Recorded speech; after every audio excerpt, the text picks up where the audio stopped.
Ladies and gentlemen, the American jury and Bulldog Nation, I'm 58 years old, and during my legal career from age 21 until now, you might imagine all the absolutely Shakespearean stories that I have.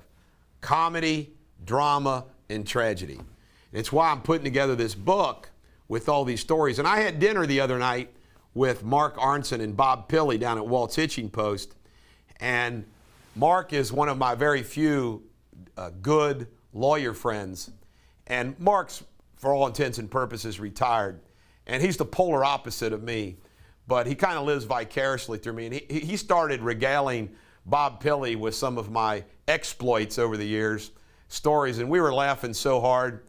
I mean, like, for example, one time a judge ruled in my favor and later changed her mind and ruled a different way. And he says, I'll never forget, you were arguing that, she goes, well, you didn't mind it when I ruled in your favor. And I made some kind of argument that, yeah, but you were so wrong before that now you're really wrong, or something like that. It was hysterical.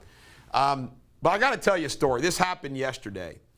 And it's so symbolic of what Deters law deals with every day. Now, I promote Alan Statman because Alan Statman is an independent contractor that Deters law uses to handle and try our big cases. He tries the Durrani cases for us because I can't, and we have him handle other big stuff. He argued the mandate for us.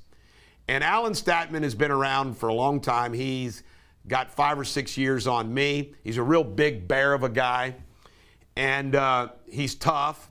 And over the course of the last 3 or 4 years, he and I have become friends.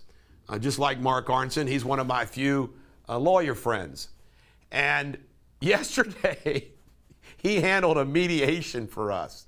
Now, this is so symbolic of large defense firms and the healthcare industry. Now, I'm not going to name names, but we had a client who was in a lockdown home healthcare facility and somehow got the window open and fell from the second floor to the first floor out the window.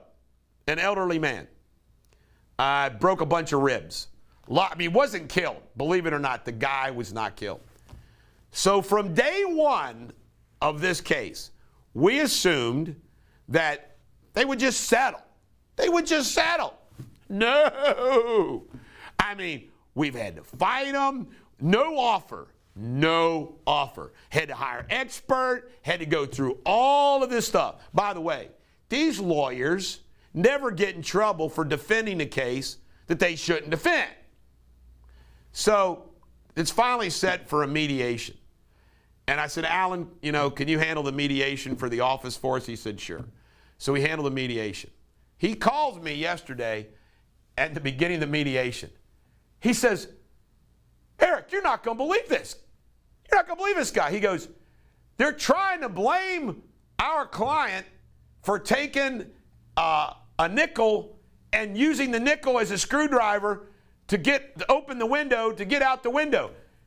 I'm telling the mediator. He goes, so you mean to tell me that this is a lockdown facility, healthcare facility, nursing home, and they allow him to have loose change that he uses to get out the freaking window, and he falls, and they're trying to blame him? What's he going to do with this loose change? Go out and buy a Mounds bar or something? So off the top of his head, Alan tells the mediator, what's he going to do? Go buy a Mounds bar with his loose change? He said the mediator, he was cracking up, laughing. Now, it's a sad story. This poor old guy, supposed to be taken care of. They don't have it secure. Let him have loose change so he can break out. Then they blame him. They blame the guy with the problems. Loose change. He was going to go buy a Mounds bar. I don't know. Of all the candy bars, I don't like Mounds. I guess Alan likes Mounds. He used the Mounds bar. But I think I'm going to put that in the book called The Mounds Bar. And you know what? It's just an example of what we deal with every freaking day. Ladies and gentlemen, the American Jerry Bulldog Nation, Dr. Durrani, everybody knows it, did unnecessary spine surgeries on all these freaking people. He was indicted. He fled. We win 80% of the trials, and they still make no offer on a case. That's the evil of these people. And by the way, while I'm at it, on everything going on relative to the vax, everything that's happening to you folks, every issue, every regulation, every form, every stupid rule, every stupid policy has been prepared by these hospitals, healthcare facilities, and employers, big law firms. The big law firms, these lawyers are behind every single bit of it. Every single bit of it. You know what? Nobody in the history of this country has ever taken on what goes on in this country as it relates to the big law firms until me. And I am making it my calling cry, and I am going to freaking pound them till my last breath. My dying breath is going to be screw corporate health care fraud and large defense firms. It's the Bulldog. Every dog has their day. I'm going to get a Mounds bar.